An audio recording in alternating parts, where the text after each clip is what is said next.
सकळ લોકમાં સૌને વંદેજી,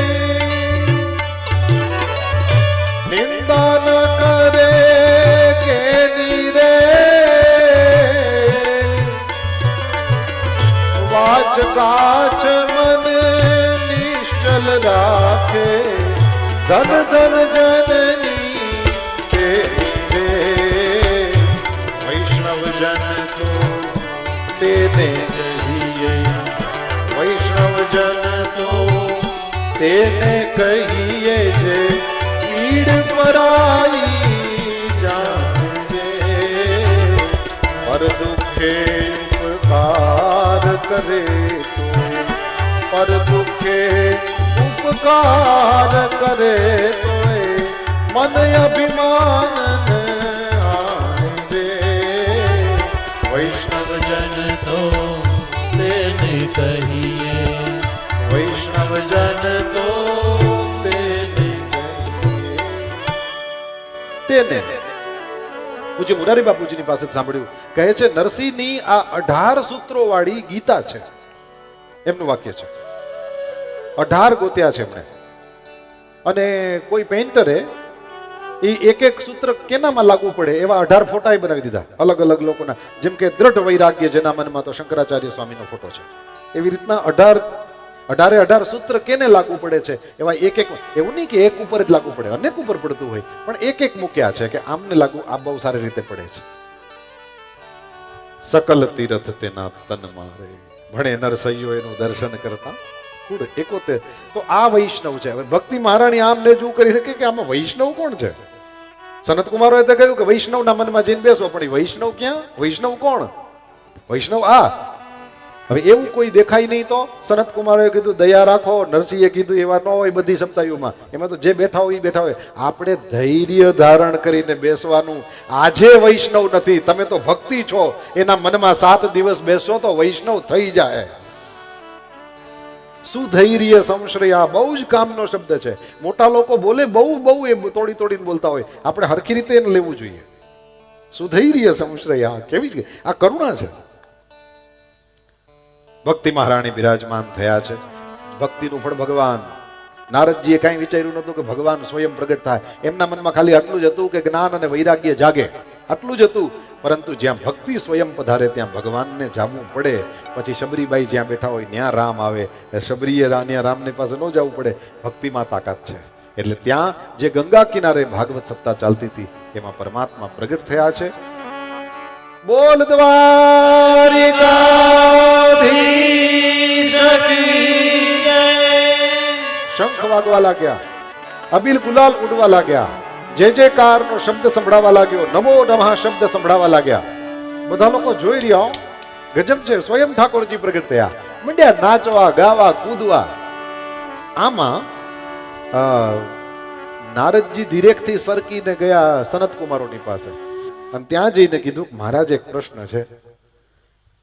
સનત કુમારે કીધું પૂછો. કીધું આ તો ગ્રાન્ડ સક્સેસ કહેવાય.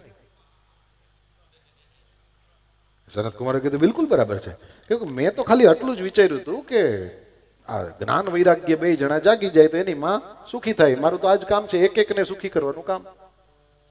આ તો સ્વયં ઠાકોરજી પધાર્યા. ભાગવત સપ્તાહમાં સ્વયં પરમાત્મા જેના પુસ્તક સ્વરૂપને આપણે પૂજીએ એ પરમાત્મા પોતે પ્રગટ થઈ જાય તો આના કરતા વધારે સક્સેસ તો શું હોય? ગ્રાન્ડ સક્સેસ છે, જબરદસ્ત વસ્તુ કહેવાય. આ તો સનત કુમારે કીધું બિલકુલ. તો પછી એક પ્રશ્ન છે, બોલો. પ્રશ્ન એ છે કે મારી નજરે હું આમ જોઉં છું ને તો મને બધા ઋષિ મુનિઓ, બ્રાહ્મણો, સતીઓ, જતીઓ, સંન્યાસીઓ, ભગવાનના ભક્તો બધા આ જ દેખાય છે. આમાં એકેય હું એવો જોતો નથી કે જેમ પાપી હોય. સનત કુમારે કીધું તો પ્રશ્ન એ છે કે આ જે તમારી પાસે ભાગવતજી રહ્યું આ ખાલી આ બધા હારાને જ કામ લાગે કે જેને ખબર જ ન હોય ગામની કઈ ગલીમાં મંદિર છે, જેની જીભને રામના નામનો કોઈ સ્વાદ જ ખબર ન હોય, જેણે કોઈ દિવસ 5 આંગળીનું નાનકડું પુણ્ય ન કર્યું હોય, ઉલટાનું ઝૂંટવી લીધું હોય. આવા ચોર લૂંટારાઓ પીંઢારાઓ માટે આમાં કઈ છે? તમારા ભગવાન ખાલી હારાને જ કામ લાગે કે જે દિવસ રાત માર કાપ કરવા સિવાય બીજું કંઈ કરતા નથી, એને કામ લાગે. આ પ્રશ્ન પૂછ્યો ને એમાં આપણા બધાયનું કામ થઈ ગયું. અરે અરે અહીં થોડા કઈ સનત કુમારો જેવા બેઠા આપણે. આપણે તો અહીંયા હમણાં ઢોકળાની સુગંધ આવે તો આપણું નાસિકા એ તરફ જાય. નહીતર આ અચલ છે પણ તો એ સચલ બની જાય. અહીં તો એ છે જે છે એ છે. ભૂખ લાગે પછી આપણે કથા વિટાડી લેતા હોઈએ છીએ. આ તો હાન છે એટલે, બાકી હવાર હોય તો 1 વાગે પછી મોડું ન થાય. જોજો કેમ કે વાંચતા હોય એને લાગી હોય ને આનંદ માટે. મૂળ વાત એ આ પ્રશ્ન બહુ કામનો છે. અને ત્યારે સનત કુમારોએ કહ્યું કે નારદજી આને કહેવાય સવાલ. સક્સેસમાં લપેટાઈ ન ગયા, હજી ભાગવતમાંથી હું નીકળી હગે ઈ જોયું. બાકી સ્વયં ભગવાન પધાર્યા પછી કોઈને એવું હુજે કે આમાંથી હજી કંઈક નીકળી શકતું હોવું જોઈએ. આને ભાગવતને એમને મૂકી ન દેવાય, આને તો નીચો હોય, આમાંથી હજી કંઈક નીકળે. અને કેવડી કરુણા નીકળી પડી જુઓ, અદ્ભુત કરુણા નીકળી પડી. અને ત્યારે ઓલી અજામ આપણે ધુંધુકારી વાળી કથા અહીંયા છે કે સારા સારાને જ ભાગવત સપ્તાહ કામ લાગે એવું નથી, આ ધુંધુકારી જેવાને કામ લાગે. તુંગભદ્રા નદીના કિનારે આત્મદેવ નામનો બ્રાહ્મણ એ નગરમાં રહેતો હતો. પૈસાદાર માણસ, ધુંધુલી નામની પત્ની, બાળકો નહોતા. પેલા એ બહુ કોશિશ કરી, કશું વળ્યું નહીં. એક સમયે પછી ડિપ્રેશનમાં આવી ગયો. કારણ કે એટલા માટે જ કોઈ ઈચ્છા બહુ વધારે મનમાં ન રાખવી. કોકને ને કોકને પૂરી નથી થતી એમાંય કહી દેવું, પણ કહી દેવું જ જોઈએ. નહીતર એ ભાર માણસને કોક દિવસ ખોટા રસ્તે લઈ જાય. ડિપ્રેશનમાં આવ્યો, આત્મહત્યા કરવા માટે થઈને ગયો. આ તો ભગવાનની કંઈક દયા કે સામેથી કોઈ સંન્યાસીને આવતો જોયો. વિચાર થયો મરણ સુધારી લઉં, સામે કોઈ સાધુ છે, કમસે કમ એકવાર પગે લાગીને પછી જાઉં. જાય છે, ત્યાં પ્રણામ કરે છે. મોઢું નીચું છે, ગરમ ગરમ શ્વાસ ચાલે. સંન્યાસીએ જોઈને કહ્યું શું છે, કેમ આવી રીતના ચિંતામાં? કહ્યું મહારાજ બ્રાહ્મણ છું, કેટલા વર્ષ થઈ ગયા લગ્નને, પરંતુ હજી પારણું બંધાણું નથી. અને મારા ઘરે હું કંઈ ફળ લઈ આવું તો એ પણ જલ્દી સુકાઈ જાય છે ને આવું બધું બોલવા માંડ્યો. મારા આંગણે હું ગાય બાંધો તો તે પેલી એ પણ વાંજણી રહી જાય છે. પછી માણસ બધા કોઈ ઇન્સિડન્સ હોય ને એને તાણાવાણા ભેગા કરવા માંડે. આમ થયું એટલે જ આમ થયું, આમ થયું એટલે જ આમ થયું, આવું કરવા માંડે. હકીકતમાં એને કંઈ ઘણી વખત સંબંધ ન હોય. હા, આપણે ક્યાંક કામે જતા હોય બિલાડી ન જતી હોય, તેથી એને ઉંદેડો મળે તો એમ કહે કે શ્યામભાઈ સામે મળ્યા હતા એમાં મારે ઉંદેડો ન મળ્યો, એવું થાય. એ કંઈક કામે જતી હોય. પણ એક વખત માણસ ડિપ્રેશનમાં ભરાણો અથવા તો કોઈ ઊંડી વાસના, ઈચ્છા એમાં ફસાયો એટલે પછી એ કારણ વિના ના ઓલા જોડા મેળવતો બેઠે.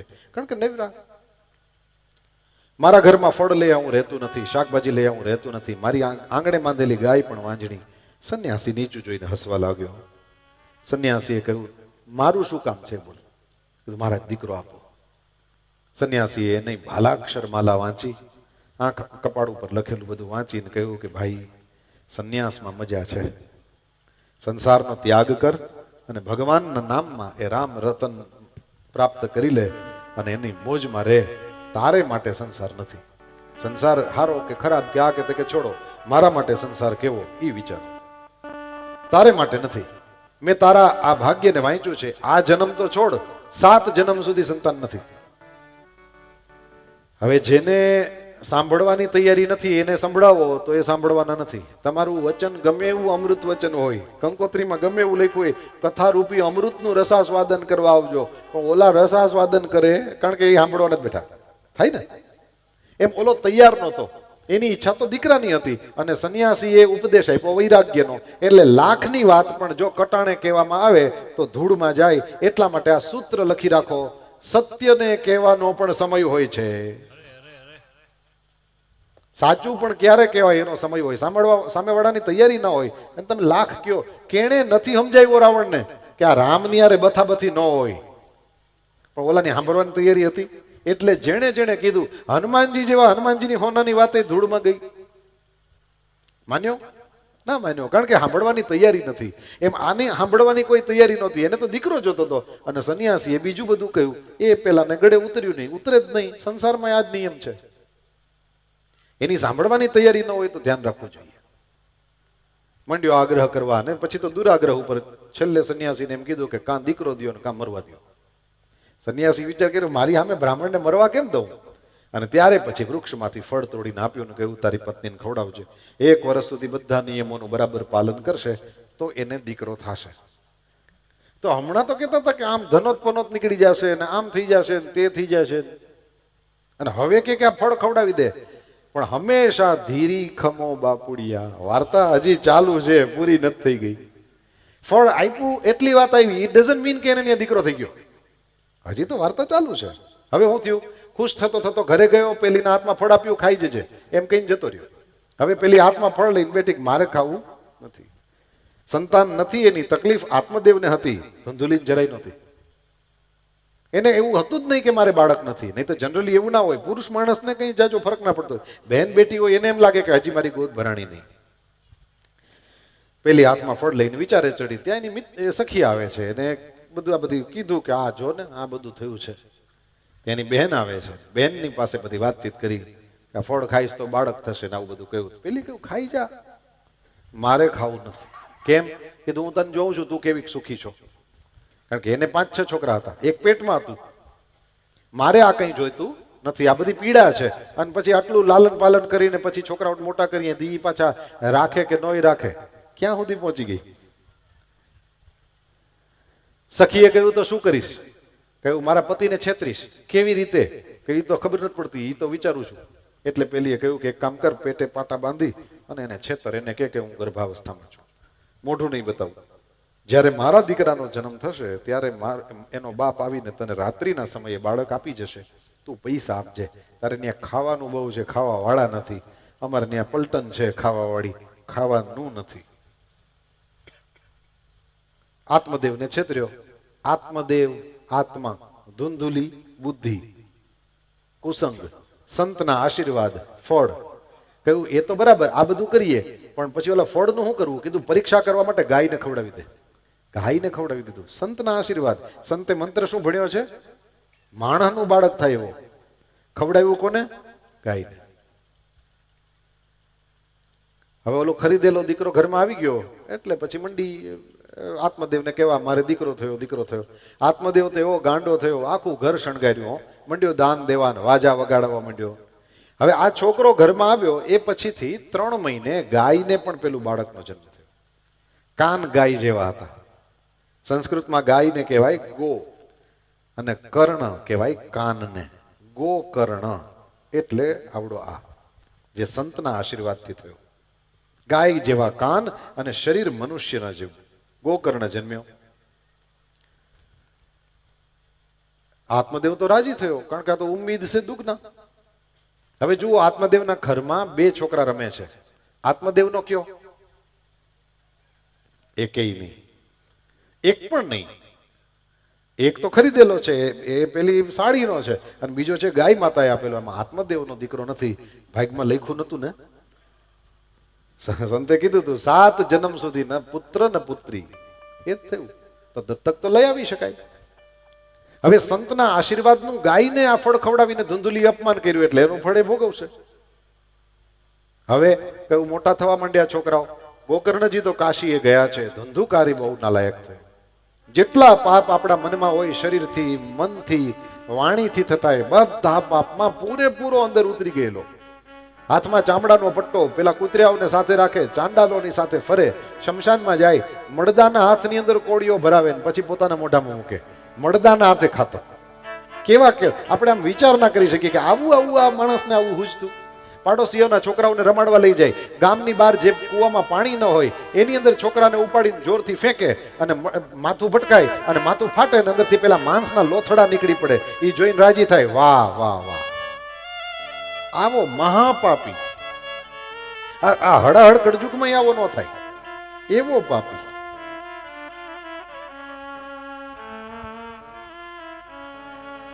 વ્યસન અને વ્યભિચારમાં ફસાણો. આ 2 ચીજ એવી છે, આમાં એન્ટ્રી જ છે, એક્ઝિટ છે જ નહીં. પૈસા જોઈએ, હવે કમાઈ નહીં ને ખાલી વાપરી રાખે. કુબેર ભંડારીનો ભંડાર એ ખાલી થઈ જાય. આત્મદેવના બધા જ પૈસા ખાલી કરી નાખ્યા. રાત્રિના સમયે દારૂ પીને આવ્યો, બાપની પાસે પૈસા માંગ્યા. આત્મદેવે કીધું હવે કઈ છે નહીં. અરે તમને નથી દેખાતું, મને દેખાય. ટોટલ વાસણ કુસણ બધું વેચી નાખ્યું. 4 ખૂણા જ વધ્યા. અંદર આ ભૂખ્યા તરસ્યા મા બાપ બેઠા રડે. સંન્યાસીએ કીધું તું કે આ ભાઈ આ માર્ગ રેવા દે, તાર માટે તું વૈરાગ્ય ધારણ કરી લે. તું સંન્યાસમાં સુખ છે, તું એ બાજુ જતો રહે. સંસાર છે, સારો ખરાબ છોડ, તારા માટે નથી. તોય ન માન્યો, કારણ કે લાતનું ભૂત હતું, વાતથી ન માન્યું. અને જે વાતના ભૂત નથી હોતા એ લાત ખાઈને ખાય, સંજોગો મારે કે બીજું કોક મારે. રાત્રિના સમયે આ નશામાં ધૂત થઈને આવ્યો, વળી પાછો પૈસા માંગવા લાગ્યો. આત્મદેવે કીધું અમને વેચી નાખ, હવે અમે વૈધા છીએ આ ઘરમાં. અને ત્યારે કીધું બાપ થઈને રૂપિયા નથી દેતો, જોરથી લાત મારી. આત્મદેવ ત્યારે ને ત્યારે ઉભો થઈ ગયો. ઉપનિષદોમાં લખ્યું છે યદ હરેવ વિરજેત, જ્યારે વૈરાગ્ય થાય તદ હરેવ પ્રવ્રજેત, એ જ દિવસે નીકળી જવું જોઈએ. આત્મદેવ નીકળી ગયો. ભગવાનની કૃપા. આત્મદેવ નીકળ્યો એટલે વૈરાગ્યથી પરિપૂર્ણ ગરમા ગરમ લોઢું. અને એ જ સમયે સામેથી ગોકર્ણ આવ્યો. ગોકર્ણ કાશીએ જઈને પંડિત થયેલો. ગોકર્ણજીએ જ્યાં બાપને જોયા ત્યાં જોઈને આંખમાં જોઈને જ વર્તી ગયા કે આ તો પ્રબળ વૈરાગ્ય છે, ગરમ લોઢું છે, આના ઉપર જો હરખી છાપ મારી દેવામાં આવે તો આ ભગવાનના ધામમાં સીધા જ જશે. અને એ જગ્યાએ માત્ર 2 શ્લોકમાં ઉપદેશ છે, પણ ગજબ. ધર્મમ ભજસ્વ સતતમ ત્યજ લોક ધર્મા, સેવસ્વ સાધુ પુરુષાન જહિ કામ તૃષ્ણા, અન્યસ્ય દોષ ગુણ ચિંતનમાશુ મુક્ત્વા, સેવા કથા રસમહો નિતરાં પિબધ્વા. હે પિતા, શરીરમાંથી આ માંસ રુધિરના આ ભાંડમાંથી આ મારો દીકરો છે, આ મારી પત્ની છે, આવી મમતાને છોડો. આ જગત તો પરપોટા જેવું છે, કે દિવસે તૂટી જશે ખબર નહીં પડે. વૈરાગ્ય રાગ રસિકો ભવ ભક્તિ નિષ્ઠા, વૈરાગ્ય રાગને ધારણ કરો, ભક્તિમાં નિષ્ઠા વધારો. સતત ધર્મનું ભજન કરો, સેવન કરો મહારાજ, સતત લોક ધર્મોનો ત્યાગ કરો, સાધુ પુરુષોની સેવા કરો, કામ અને તૃષ્ણાથી મુક્ત થાઓ. બીજાના દોષનો વિચાર નહીં કરો અને બીજાના ગુણનો વિચાર નહીં કરો. કોઈના ગુણ સારા છે તો એના છે, કોઈના દોષ ખરાબ છે તો એના છે, તમે એમાં નહીં પડો. આવું કરશો અને એ પછી માત્ર 2 જ કામ કરવાના, સેવા કથા. પહેલા સમય સેવાનો શબ્દ, પહેલા સેવા છે, પહેલા કામ, પહેલા ક્યાંક દાંડીઓ નમાવો, કોકને કામ લાગો અને એમાંથી નવરા થાવ. થઈ હોય એ સેવા બધી પરમાત્માના ચરણે સમર્પિત કરો અને સેવામાંથી ફ્રી થાવ ત્યારે કથા, ત્યારે સ્મરણ. બહુ જ મહત્વનું છે. સેવા કથા રસમહો નિતરામ પિબત્વમ. હે પિતા, આટલું કરો. આ 2 શ્લોક જેની ઉંમર 60 થી ઉપરની છે, માત્ર આ 2 શ્લોકને પકડી રાખો, કાંઈ નહીં ઘટે. ગોકર્ણજી મહારાજના ઉપદેશથી આત્મદેવ પધાર્યા છે વનમાં. દશમ સ્કંદનો નિત્ય પાઠ કર્યો, આ 2 શ્લોક પ્રમાણે જીવન જીવ્યા અને એ પોતાના શરીરને શાંત કર્યું. પછી તો ધુંધુકારી આવે છે, ધુંધુલીને લાત મારી. એને કઈ એની સગી માં તો હતી નહીં, એને લાત મારી. અને પછી કૂવામાં પેટે પથરા બાંધીને પડીને મરીને આત્મહત્યા કરીને મરી ગઈ. ઘરમાં કોઈ નથી. આત્મદેવે પેલા એ ગોકર્ણએ વિચાર કર્યો, હવે આ ઘરમાં ન જવાય. આત્મદેવે નથી, ધુંધુલી નથી, મારી કઈ ફરજ નથી, હવે હું જાઉં. જેવો ગોકર્ણ તીર્થયાત્રા કરવા જતો રહ્યો, ધુંધુકારી 5 વેશ્યાઓને લઈને આવ્યો. એણે એ વેશ્યાઓની સાથે ઘરમાં રહેવાનું શરૂ કર્યું. હવે 6 જણા થયા. પેલા તો કોકના પૈસે જલસા હતા, હવે તો આની જવાબદારી આવી ને, ઘરનો મુખ્ય માણસ થયો. 6 જણાને બધાને 3 વાર ભૂખ લાગે એટલે કઈ કમાતા તો આવડતું નહોતું, ચોરીઓ કરવાની ચાલુ કરી. થોડાક જ દિવસમાં પાવરધો બની ગયો, ધન બહુ ભેગું થઈ ગયું. ઉપાડી આવવાનું જ હતું, હાવ હરામનું જ, એમાં તો કઈ ઓલું હતું નહીં. અને એ જમાનામાં એટલે કોઈને ખબર ન પડે કે ત્યાં કઈ તાળાય નહોતા મારાતા, ત્યાં કઈ એ કઈ વાત નહીં. એટલે ઉપાડીને ઘરમાં ભેગું જ કરવાનું હતું. અને એવે સમયે બહુ ધનનો ઢગલો ભેગો થયો. આ જોઈને આ વેશ્યાઓએ વિચાર કર્યો, કારણ કે એ તો પતિવ્રતા પત્ની હોય ધનની, એટલે એને વિચાર કર્યો કે હવે કાંટાથી કાંટાને કાઢો ને 2 કાંટા ભેગી દો. આપણે તો જેનો ચાંદલો અને આપણે તો જેનો સેંથો પૂર્યો છે એ બહુ ભેગું થઈ ગયું, હવે આપણે હાલતા. ધુંધુકારી રાત્રે આવ્યો છે અને એને નશામાં ધૂત ને પેલા લટકા મટકા કર્યા અને પલંગની સાથે બાંધી દીધો. મારવા લાગી. એમ થોડો કોઈ માણસ મરી જાય, એટલે પછી સગડી પેટાવી અને અંગારા લઈને જીવતા માણસના મોઢામાં અંગારા નાખ્યા. આને કઈ સદગતિ તો હોય નહીં, આના મોત આવા જ હોય. મહાપાપી એ પ્રેત થયો. હવે ભૂત પ્રેત હોય કે ન હોય, આમાં જેટલા પૂછો બધાને અડધા જવાબ હોય. એમાં અમુકને તો બીજાને બીવરાવાની મજા આવે, એટલે કે હોય હવે હું ન હોય, મૂળ એને બીવરાવાની મજા આવતી હોય. હવે આપણે ત્યાં જ છે, આપણે ત્યાં ઓલી ગલી ન રહી, ત્યાંથી તો રાતના 10 વાગ્યા પછી નીકળજે લે. લોલાને બીવડાવે એટલે કોક દી નીકળવાનું થાય. આમાં કેવું હોય, હરિનામ ભૂલાઈ જાય પણ કોકે એમ કીધું હોય ને કે ફલાણી ગલીમાં ભૂત થાય તો એ હાવ અંદર ગરી ગયું હોય, યાદ જ હોય. કેતા હતા જે હોય તે. પણ આ ધુંધુકારી પ્રેત થયો. ગોકર્ણજી મહારાજ તીર્થયાત્રા કરે, કોઈએ કહ્યું કે મહારાજ તમારો ભાઈ તો પ્રેત થયો. ગોકર્ણજી મહારાજે ગયાજીમાં એના માટે શ્રાદ્ધ કર્યું. ખાસ સમજી લેજો, હું બીજી વાર બોલું, ગોકર્ણ ધુંધુકારી એકબીજાના કંઈ ન થાય. ગાયના પેટે જન્મેલો ગોકર્ણ અને ધુંધુલીની બહેનના પેટે. પણ સંતોનો નિયમ હોય, થોડીક વાર પૂરતા પણ જેની ભેગા ખાલી 10 ડગલા ચાલે ને એને પોતાના ગણે, જેની સાથે એક છતની અંદર 2 કલાક પણ બેઠા હોય એને પણ પોતાના ગણે. એ સંબંધને ક્યારેય ભૂલે નહીં, એ ઓળખાણને ક્યારેય ચૂકે નહીં.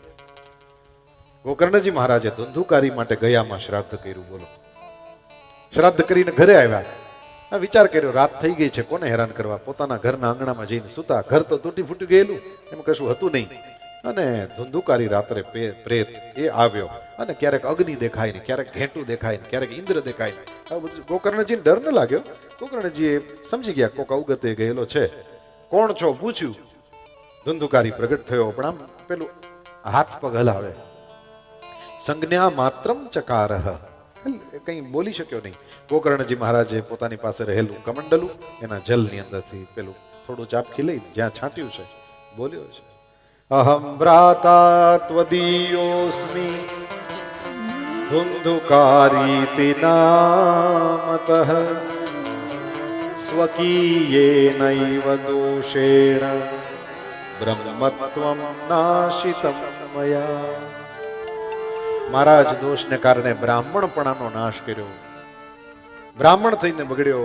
હે બંધુ, હે કૃપા સિંધુ, રક્ષા કરો, રક્ષા કરો. આ પ્રેતની યોનિમાં બહુ કષ્ટ છે. ગોકર્ણજી બેઠા થઈ ગયા. અરે તારા માટે થઈને તો ગયાજીમાં પિંડ દઈને આવેલો આવું છું, તારો તો મોક્ષ થઈ ગયો હોવો જોઈએ. મહારાજ કેટલા શ્રાદ્ધ કર્યા? કહ્યું એક.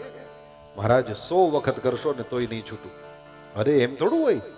હા મહારાજ, મારા પાપ એટલા છે, જેટલા મથે જા વાળ, એ જ વસ્તુ. પાપ એટલા બધા છે મહારાજ કે એનો કોઈ પાર જ નથી. ગયા શ્રાદ્ધથી પણ મોક્ષ નહીં. એવે સમયે આપણે કહ્યું કે ભાઈ ગયા શ્રાદ્ધથી પણ મોક્ષ ન થાય તો પછી અસાધ્યમ મોચનમ તવ, હવે પછી છૂટવાનું અઘરું છે. પણ છતાંય વિચાર કર્યો, કઈ વાંધો નહીં, હું મારી રીતે કંઈ વિચારીશ, અત્યારે તું તારા સ્થાનમાં જા. સવારના પોરમાં બ્રાહ્મણો બધા મળવા માટે આવ્યા. બ્રાહ્મણોની સાથે ગોકર્ણએ મસલત કરી અને ત્યારે બધા લોકોએ પોતાના પોથીપત્રા ખોલીને કહ્યું, મહારાજ કોઈ ઉપાય, જો ગયા શ્રાદ્ધથી પણ માણસ ના છૂટે તો બીજો કોઈ ઉપાય છે નહીં, આ જ છેલ્લો ઉપાય છે. એવે સમયે ગોકર્ણએ હિંમત ન હાર્યો. એણે વિચાર કર્યો, રોજ તત્સવિતુર વરેણ્યમ ભર્ગો દેવસ્ય ધીમહિ ધિયો યો નઃ પ્રચોદયાત કહીને જેની આરાધના કરું એને પૂછું. એની કૃપા એ બુદ્ધિને પ્રેરણા દેનારો છે.